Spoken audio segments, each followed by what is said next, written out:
اهلا بيكم في فيديو جديد. النهارده هعمل معاكم تحليه سهله وبسيطه سريعه كده ومش تاخد معاكم وقت، وحاجه كمان ترطب على قلبنا كده تتاكل بارده. فطعمها لذيذ وهيعجبكم قوي، وكمان طريقه تقديمها جميله قوي. لو عندك ضيوف ولا حاجه ممكن تقدميها بالطريقه دي، او ممكن تقدميها في كوبايات هتبقى حلوه قوي. تعالوا يلا نسمي الله ونبدا مع بعض الطريقه. بس الاول لو اول مره تشوفوني متنسوش تعملوا لي لايك، وكمان تشتركوا في القناه وتفعلوا الجرس علشان يوصلكوا الفيديوهات بتاعتي الجديده. اول حاجه معايا ربع كوبايه من اللبن، وكمان معايا حوالي 2 باكت كده من البسكويت.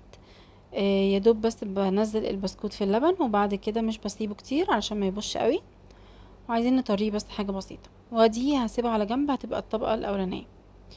الطبقه التانية هتكون عباره عن كوبايتين من اللبن ومعاهم باكت من الكريم كراميل، وهقلبهم بقى مع بعض كويس جدا كده لحد ما يدوبوا. بعد كده هولع عليهم النار. مجرد ما يبدأ يغلي هضيف عليه حوالي باكت من البسكويت. عايزه اقول لكم هيديله طعم حلو قوي، وكمان طعمه كده هيبقى غني. هقلبه. طبعا البسكويت مش هيدوب، بس هضربه بالهاند بلندر، يعني انا عايزاه يطرى خالص، وبعد كده هضربهم بالهاند بلندر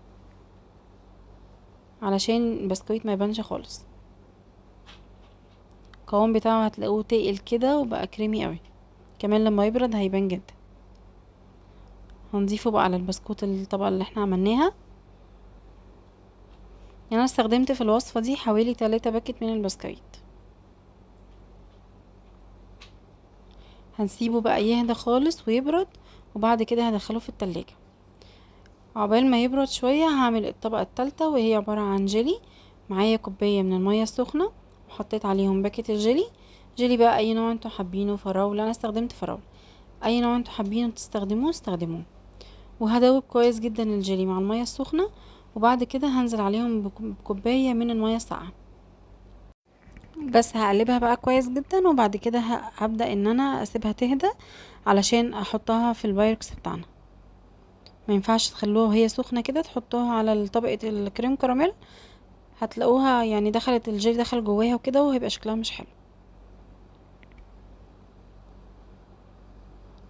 بس بعد ما سبتها تهدى شوية هبدأ بقى ان انا واحدة واحدة كده هنزل طبقة الجيلي دي لحد ما يعني اضمن كده انه خلاص مش هتبدأ ان هي تدخل من جوه. هو اسهل حاجة بظهر المعلقة كده هتوزع معاكم الجيلي حلو قوي. بس كده دخلتها بقى التلاجة، سبتها كده حوالي 3 ساعات، وزينتها كده بالطريقة دي، وكان شكلها حلو قوي. ممكن تعملوها في كوبايات، في كبات كده، هتبقى برضو حلوة قوي. يعني تقدروا تقدموها بالطريقة اللي تعجبكم. يا رب النهاردة الفيديو يكون عجبكم واستفدتوا منه. هشوفكم ان شاء الله في فيديو تاني جديد. اشوفكم على خير، مع السلامة.